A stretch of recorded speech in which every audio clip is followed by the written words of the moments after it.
انداز بالکل وہی ہے جو سورہ نساء کا ہے، وہی معاشرتی معاملات، اس کے بارے میں بنیادی اصول۔ اب یہاں پہ پھر وہ آ رہی ہے آخری مرتبہ یہ آیت اور مزید وضاحت کے ساتھ، حرمت علیکم المیتۃ، تم پر حرام کیا گیا مردار، جو خود اپنی موت مر گیا جانور، وہ حرام ہو گیا، والدم، دم اور خون، ولحم الخنزیر اور خنزیر کا گوشت، وما اہل لغیر اللہ بہ، اور جس پر پکارا گیا اللہ کے سوا کسی اور کا نام، کسی اور کے نام نامزد ہے، کسی اور کا تقرب حاصل کرنے کے لیے اس کا وہ جو ہے ذبح کیا جا رہا ہے، والمنخنقۃ، اور وہ جانور جو گلا گھٹنے سے مر گیا۔ کبھی ایسا ہوتا ہے کہ کوئی بکری ہے یا کچھ اور ہے، وہ اپنی زنجیر جس میں بندھی ہوئی ہے اسی کا کوئی پھندا ایسا لگ جاتا ہے، اب وہ جتنی کوشش کرتی ہے اس پھندے سے نکلنے کی وہ گلا گھٹ جاتا ہے، مر جاتی ہے، تو یہ بھی مردار کے حکم میں ہے۔ والموقوذۃ، یا چوٹ لگنے سے کسی جانور کی موت واقع ہو گئی، وہ بھی مردار کے حکم میں ہوگا۔ والمتردیۃ، یا اونچی جگہ سے کہیں سے کوئی جانور گرا ہے، گردن ٹوٹ گئی ہے، مر گیا ہے، وہ بھی مردار ہے۔ والنطیحۃ،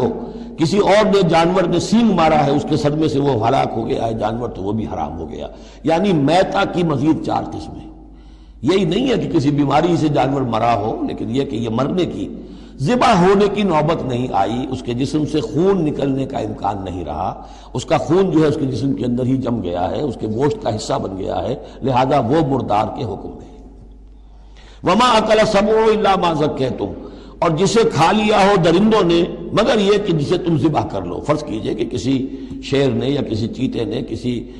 ہرن کے اوپر حملہ کیا، لیکن اس سے پہلے کہ وہ ہرن مرتا وہ شیر بھاگ گیا، آپ نے کوئی فائر کیا وہ بھاگ گیا، ابھی ہرن میں جان ہے، آپ نے جا کے ذبح کر لیا تو وہ پھر آپ کے لیے جائز ہے،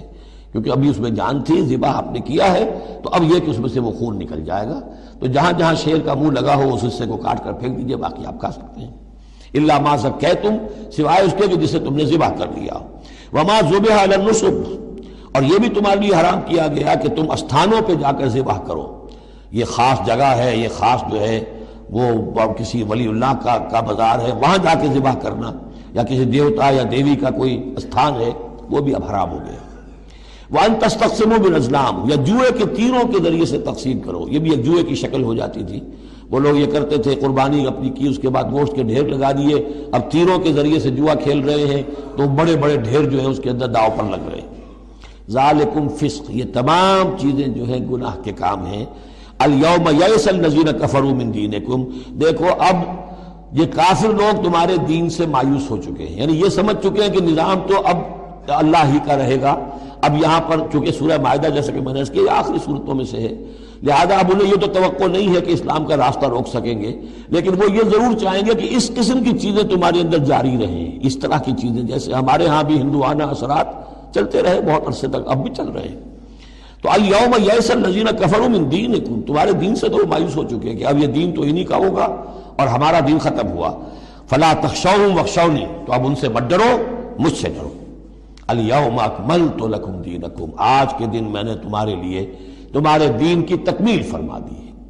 واتممت علیکم نعمتی، اور تم پر اتمام فرما دیا ہے اپنی نعمت کا۔ ورضیت لکم الاسلام دینا، اور تمہارے لیے میں نے پسند کر لیا ہے ہمیشہ ہمیش کے لیے میرے ہاں پسندیدہ اور مقبول دین صرف اسلام ہے۔ فمن اضطر فی مخمصۃ، اب یہ جو حکم دیا گیا تھا یہ چیزیں حرام ہیں،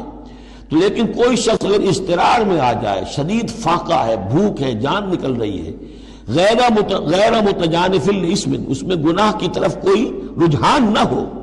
کوئی شرارت دل کے اندر نہ ہو کہ میں نے واقعی یہ سور حرام ہے لیکن ذرا چکھ کے دیکھنا ہی ہے آج تو کیسا ہے، نہیں، جان پر بنی ہوئی ہے لیکن اس قسم کا خیال کوئی نہ ہو۔ فإن اللہ غفور الرحیم، تو اللہ تعالیٰ غفور اور رحیم ہے۔ یسألونک ماذا أحل لهم، اے نبی آپ سے پوچھتے ہیں کہ ان کے لیے کیا کچھ حلال ہے۔ قل أحل لكم الطیبات، تمہارے لیے سب پاکیزہ چیزیں حلال کر دی گئیں۔ وما علمتم من الجوارح مکلبین تعلمونہن مما علمکم اللہ، اور جو تم چھوڑتے ہو اور سدھاتے ہو شکاری جانوروں کو، جنہیں تم چھوڑتے ہو شکار کے لیے، انہیں تم نے سدھایا ہے، سکھایا ہے اس میں سے کہ جو اللہ نے تمہیں سکھایا ہے۔ فَكُلُوا مِمَّا أَمْسَكْنَا عَلَيْكُمْ، تو اب وہ اگر جا کر آپ نے کتا چھوڑا ہے، اس نے خرگوش کو پکڑ لیا ہے یا کسی اور جانور کو، فَإِنْ أَمْسَكْنَا عَلَيْكُمْ، اگر انہوں نے روکے رکھا ہے تمہارے لیے اس شکار کو تو اس کو کھاؤ۔ وَاذْكُرُوا اسْمَ اللَّهِ عَلَيْهِ، اس پر اللہ کا نام لو۔ وَاتَّقُوا اللَّهَ، اور اللہ تعالیٰ کا تقوی اختیار کرو۔ إِنَّ اللَّهَ سَرِيعُ الْحِسَابِ، یقیناً اللہ تعالیٰ حساب لینے میں بہت جلدی کرتا ہے۔ یا حساب لینے میں اسے دیر نہیں لگتی۔